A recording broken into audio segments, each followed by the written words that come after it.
మామ ఏ విషయంలో ఏదైతే జరగకూడదు అనుకుంటున్నావో అదే జరిగింది మామ. ఏమైతుందన్నా? ఇప్పుడు ఏఐని ఒక కంపెనీ సీఈఓగా చేశారు. వరల్డ్ రోజు రోజుకి వింతగా మారిపోతుందిరా. అవును మామ, సౌత్ కొరియాకి చెందిన ఒక కంపెనీ బోల్డ్ స్టెప్ తీసుకుంటే సీఈఓ సీట్ లో హ్యూమన్ కాకుండా ఏఐని కూర్చోబెట్టింది. నార్మల్ గా అసలు ఏఐ పేరు నియో, దీన్ని ఇంట్లో పనులు చేయడం కోసం డెవలప్ చేశారు.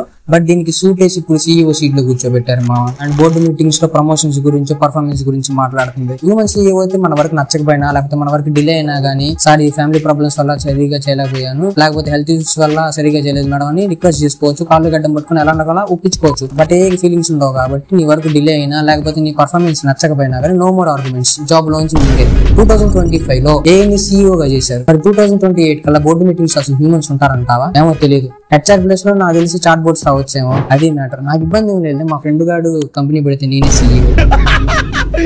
ఇప్పుడు అలాగే ఉంటదా?